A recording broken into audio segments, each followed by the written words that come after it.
Senator from Kentucky.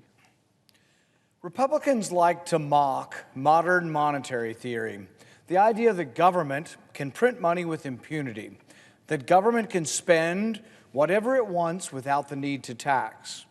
Modern monetary theory is basically the Dick Cheney deficits don't matter crowd, trussed up with a new fancy title. Most Republicans rightly lampoon this quackery, that is, when they're not practicing the quackery themselves. Today, many of these same Republicans will vote for a bill that makes modern monetary theory look like child's play in comparison. The monster spending bill presented today is not just a deficits don't matter disaster, it is everything Republicans say they don't believe in. This bill is free money for everyone. Proponents don't care if you're fully employed or own your own house or own your own business. Free money for everyone, they cry. And yet, if free money were the answer, if money really grew on trees, why not give more free money? Why not give it out all the time? Why stop at $600 a person? Why not $1,000? Why not $2,000? Maybe these new free money Republicans should join the Everybody Gets a Guaranteed Income caucus. Why not $20,000 a year for everybody? Why not $30,000? If we can print up money with impunity, why not do it? The Treasury can just keep printing the money.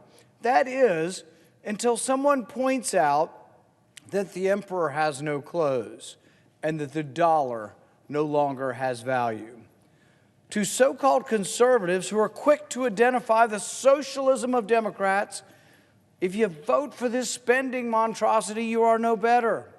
When you vote to pass out free money, you lose your soul and you abandon forever any semblance of moral or fiscal integrity.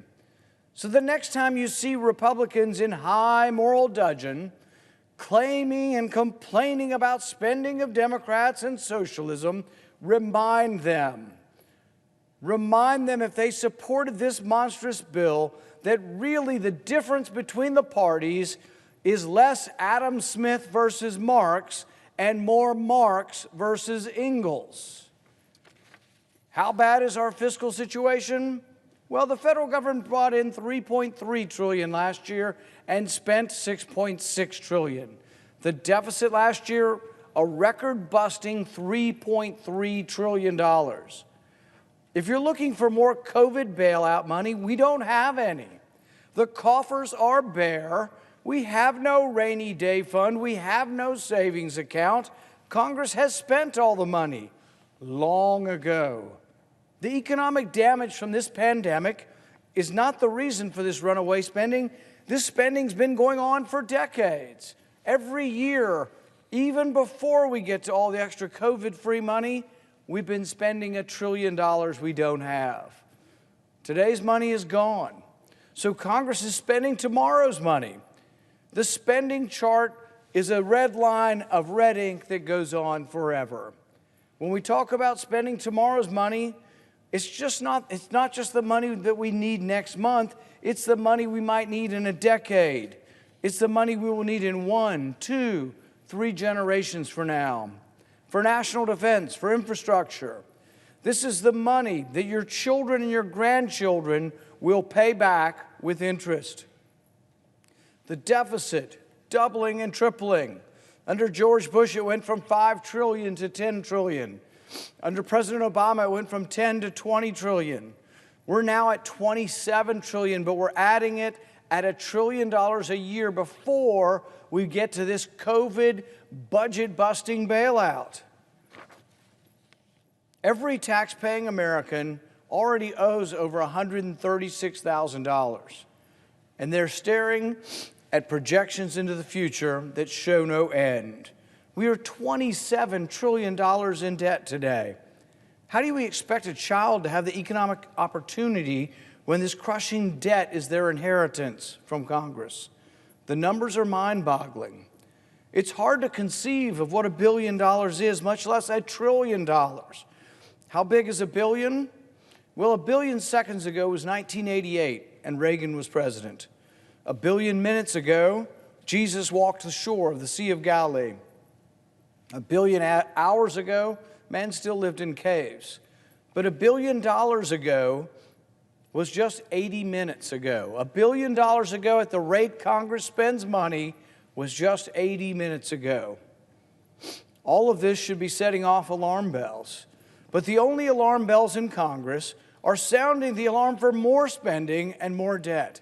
No cuts, no offsets, no pay-fors, no prioritization. Just print it up. Print up more money and give it out to everybody because it's free money. Come and get yours. Well, the getting's good, but it leads to a mountain of debt. Spend all this money and leave the future to figure itself out. John Maynard Keynes was once asked, what about the long run? He said, in the short run, you can make a stimulus, you can print money, and you can give it to everybody. And Maynard Keynes, his response was, in the long run, we'll all be dead. No concern for the future, only for the immediate.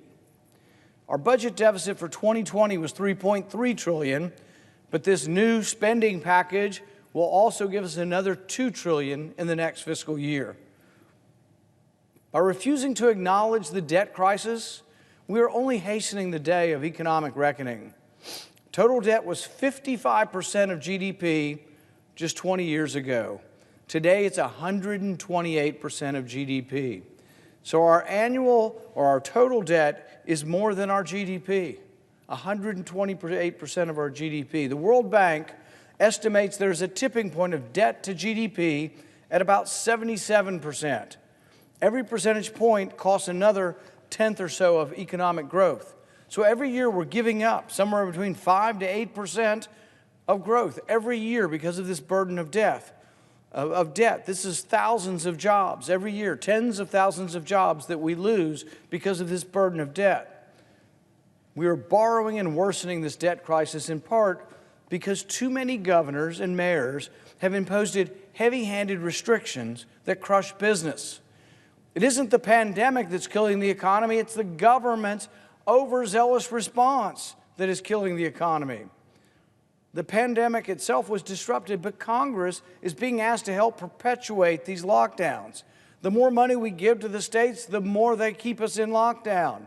Every bailout dollar printed and passed out to the governors only allows these tin-pot dictators to perpetuate the lockdowns. Their rules are arbitrary and unscientific. Governors and mayors across the country are picking winners and losers. Businesses, some that have been in families for generations, are being wiped out because they're not allowed to open. Restaurants have to close their doors for indoor dining, but then they get told they can open at limited capacity. But then they are told they have to close again. And then they get told they can open outside, and then they're told they can't open outside. Confusing doesn't even explain the half of it. Bars are told that they can only serve alcohol if people are sitting and not standing, and only if they have heavy foods on their menus. Restaurants are told they can serve outdoors, then they have their permission revoked after they've sunk time and money converting their restaurant to outdoor services. But a caterer is told they can still serve outside. Businesses are told they have to close at an arbitrary time determined by government officials as though the virus only comes out late at night.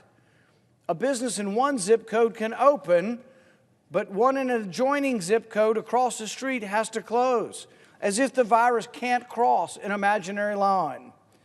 Airlines are allowed to fly, but hotels have to limit their occupancy, so you may not have anywhere to stay when you get there. Mom and pop stores and specialty stores are forced to close, but big box store competitors are allowed to stay open. How is any business expected to survive with this kind of arbitrary regulation that changes from day to day? Meanwhile, many schools remain closed, despite overwhelming evidence showing kids can learn safely in person. Which means parents can't go to work, which forces parents to leave their jobs and take care of homebound kids. Now, they have no income because the government forced them to leave their jobs to take care of their kids, and many kids are struggling with this improvised virtual school. The need for help is real. I hear it every day from Kentuckians and across the country. But it's clear that government has worsened the economic damage and acted as the biggest obstacle to economic recovery. There is no free money that can get us out of this situation. The only thing that can save us is to open the economy. If we give these tin-pot dictators, these governors, more money, they're less likely to open the economy. The answer is not printing up and distributing free money. It's opening the economy. We're not even debating the real answer to this. We're like, just print up the money and shovel it out the door. The deficit be damned. The threat of the destruction of our currency be damned. We can choose to let our economies open with guidance and precautions, but not obstruction. Let people rebuild their livelihoods. Reopen our schools so our kids can return and parents can go back to work. Congress should do away with automatic spending increases and scrutinize where in the budget we can find savings to pay for the pressing needs arising from the pandemic. But we shouldn't simply print up money and pass it out to everyone. Or Congress can follow the status quo. Congress can continue to borrow from our kids, the same children we've locked out of our schools. Congress can keep enabling and shutting down businesses by force, spend all of today's money and all of tomorrow's money, and then good luck. Good luck figuring out how to pay for all of this massive debt. It doesn't have to be this way. There is another alternative that won't be debated, and that alternative is open the economy. It's not too late to change our course. Cut unnecessary spending, eliminate waste, stop fighting a $50 billion a year war in Afghanistan that hasn't had a military mission in at least a decade. Make the hard decisions now. We can't keep pretending that more debt is a sustainable policy course. Leadership is not passing on the problem to someone who can't protest. Leadership is making the hard choices now. This is what we have to do. I will oppose this new debt, and I will continue to sound the alarm until we change our course. Our country can be saved. We can survive this if we pull together, but adding more debt is a mistake. It is not the solution, and we should resist it. Thank you, Mr. President.